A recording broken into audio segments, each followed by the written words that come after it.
The Joe Rogan Experience. So you were a part of this open letter recently about COVID-19, where you want to get to the bottom of the origins of it. And this is something we've talked about on the podcast before, and a lot of people have been talking about it lately. Now that Trump's out of office, it's sort of freed up the discussion. Right. For the longest time, discussing that in terms of like it not being just some sort of a random mutation from bats and coronaviruses, that it may have been a lab leak, was so taboo because it was what Trump was pushing. And it's so crazy that something which is science, it's a scientific discussion and inquiry, that it could be stunted by these political ideas when someone is so polarizing like Trump that people just completely want to reject like very plausible and possible ideas just because of him. It's exactly right. I was the lead drafter with a community of other people and lead scientists around the world of this letter. And since the beginning of last year, 2020, I had maybe the leading website in the world that was just stating what is the evidence about the origins of COVID-19, particularly the evidence for a lab leak. And the evidence is actually really strong. It's all circumstantial evidence. But we don't have any evidence of the other hypotheses of where COVID comes from, like this series of jumps through different animals in the wild. And so I, for a long time, more than a year, have been saying, hey, we need to look really seriously at this. Not because we know, or certainly I don't know for sure that's where COVID comes from, but in my view, it's the most likely hypothesis worthy of a full investigation. And so there was a World Health Organization organized an independent advisory committee, and they went on a study mission to China in earlier this year, 2021. And then they came out with they had a press event in Wuhan, which was a joint press event between this committee and their Chinese government counterparts. And in that press event, what they said was, we don't support investigating the possibility of a lab leak any further, but we should investigate what seems like a much less likely hypothesis that COVID started with frozen foods being shipped to Wuhan. And so we already had a community of scientists and others who'd been meeting virtually for a while, trying to really say, where does this come from? What's the evidence? We had academic presentations challenging the data, trying to figure out where are the gaps. And we looked at that and we said, that can't be right. And we decided we needed to put out an open letter, which we recently released, and it was covered in newspapers all around the world. And the letter made kind of key points. One is that this is a terrible pandemic. We have to understand where it came from. Two, that this current investigation is not the kind of full investigation that's needed. And three, here's what a full investigation looks like. And we call on governments to do it. But your point that it's been taboo for the year is exactly right. And it's just crazy because it seems this is a really, in my view, likely possibility. I can't say for sure. We should be investigating all hypotheses, not saying we can't even look at something that really could be the real story here.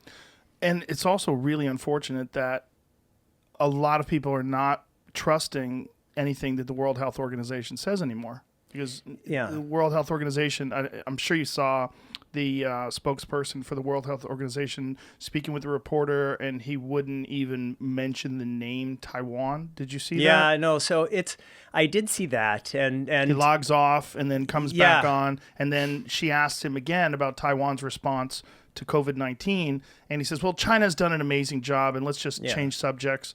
And like the woman keeps getting back to Taiwan, and he won't recognize Taiwan because China doesn't recognize Taiwan. Yep. And China has some sort of strange, I don't know what it is, but there's some sort of political influence on the World Health Organization.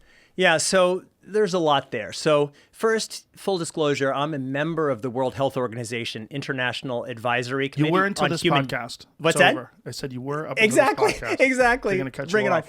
on. Advisory Committee on Human Genome Editing. So I'm actually a real supporter of the World Health Organization. But there's a big problem, and that problem is being realized, and we're seeing it through the course of this pandemic.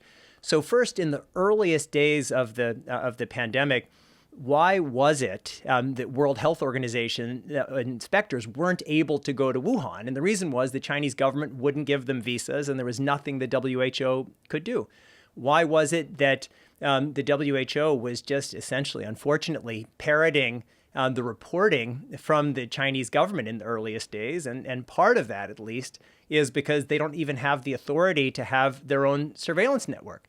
Why is it, referencing your point about Taiwan, that Taiwan has all kinds of expertise in treating and responding to terrible outbreaks like this, which is why they've only had 9 COVID deaths in Taiwan since the very beginning? Why is it that the WHO is in this weird position? It's in part because the WHO is created by these member states that have a lot of influence. And it's terrible. I mean, we're all suffering because Taiwan didn't have a full voice. On December 31st, 2019, Taiwan declared a national emergency on COVID. That was way before we did. I wish Taiwan had had a bigger voice. So WHO is in a really, really difficult position because on one hand, we're asking them to investigate and call out a member state. On the other hand, their governing body essentially is made up of member states, including China. Yeah, it's just so strange to see scientific inquiry and analysis pushed and manipulated by politics. Well, that's the whole story here. Yeah. I mean, that's unfortunately the story of COVID is that. I mean, it was politics that made it so that you could have this outbreak, and we can talk more about where the outbreak started, but wherever it started, whether it was a lab leak or something else, if you had had a fully functioning system, if it hadn't been Chinese politics and the national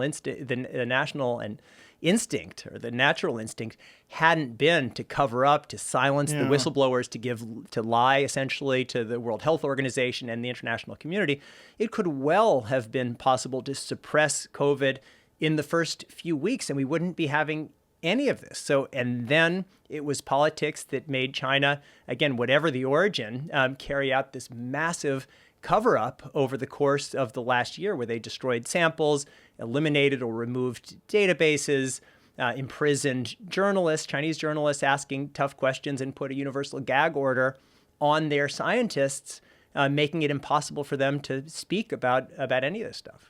That's pretty incredible that's not really well known. I mean, so for me, it's been more than a year, and I have it on my Jamie Metzl website, and I've been trying to tell everybody not to point fingers, but to say, like, we have a real problem here. Unless we can just be really honest about what's the problem that we're facing, how are we possibly going to address it?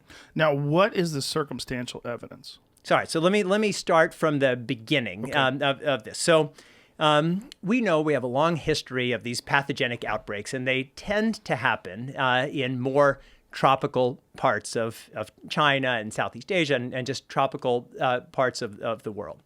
So when this outbreak began, for me, I had a little bit of background. One of the reasons why I started to get suspicious very early on is I'd recently, before then, been in Wuhan. And I knew what Wuhan wasn't a place where a bunch of yokels are eating bats. Wuhan is a really sophisticated city. It's their Chicago. And I knew that they didn't have horseshoe bats in Wuhan. As a matter of fact, when the outbreak happened, it was winter there, and so there weren't bats there. And I knew early on that this whole story of the wet market was a lie. And as the Chinese government knew, and they for many, many months pushed that story, even knowing it wasn't true. How'd you know it was a lie? Well, the Wuhan story? Because there was a paper that came out in The Lancet in January of 2020. And in that paper, it made clear that around a third of the first COVID cases had no exposure to that market. And so if everything started in the market, you would have expected all of the early cases to have had a market exposure. And so that was known. Their government knew that in January, but they didn't admit it until May of last year. Was there a common denominator for all the people that were exposed? Or well, that's the big question now. So that the finding so-called patient zero that's the essential question. If the lab leak hypothesis is true, then either patient zero would be someone who works at one of these Chinese virology institutes, probably the Wuhan Institute of Virology, or it would be someone who was exposed to a virus that had somehow escaped from that, whether it was through waste or maybe an animal escaped or something like that. If the alternative story that many scientists believe and could well be true, that the patient zero, it comes from a series, there was animal to animal, what are called intermediate hosts. It started with a bat and then went bat to a pangolin or whatever, and eventually to a human. Then you would find a patient zero somewhere that was that first human. But I think this is a really important point. If that's the case, you'd have to say, well, what are the chances that patient zero, from this series of animal to human transmissions, it just happens to be, it shows up in Wuhan, which is the only city in China with a level 4 virology institute that has the world's largest collection of bat coronaviruses, that is doing gain-of-function research trying to make those viruses more virulent, particularly by making them more able to infect human cells. So in my mind, if patient zero is just somebody who had an exposure to an animal, you have the mathematical odds of that person just showing up in Wuhan would be actually kind of absurd. There's also an issue with the actual structure of the virus itself, right? Yes. Yeah. So, well, this is a virus that is ready-made for getting to humans. For the first SARS, we were able to track how it jumped. And you could see in retrospect how you could see it got closer and closer. And as the virus mutated, it became more able to infect humans. This virus showed up fully able to infect humans. As a matter of fact, in the comparative studies of different animals, including humans, humans are the most susceptible to the SARS-CoV-2 virus. So somehow you have to explain how this virus shows up kind of seemingly out of nowhere in Wuhan, ready for action, ready to fully infect humans. Now, this level 4 virology lab that's in Wuhan, what are they doing those studies for? Like, what is the intent? Yeah, it's a really important question because there are a lot of people who are saying things that I don't agree with, that, oh, this is some kind of military bioweapon. And say what you want about Chinese government, they're not stupid. And so for them, I truly believe, if you had to ask me what's the most likely story, I believe that they recognized that these kinds of pathogens are a big threat to humans, and that we're getting more and more, the frequency of these kinds of outbreaks is growing.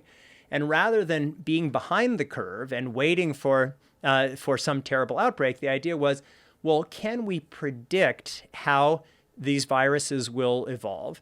Can we get ahead of the game in developing treatments and vaccines for what we think may be coming? And that's what this gain-of-function research is about.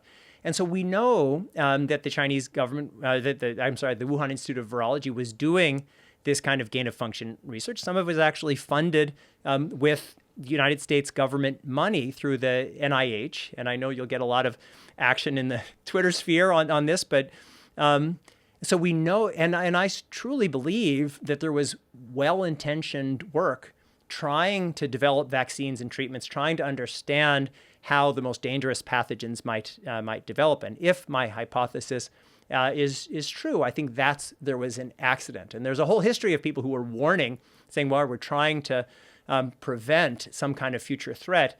But in our effort to prevent it, we're actually increasing the likelihood of it happening. Wasn't that lab cited in 2018 for safety violations as well? Yes. Yeah. So the U.S. Embassy sent a small delegation. They visited the lab.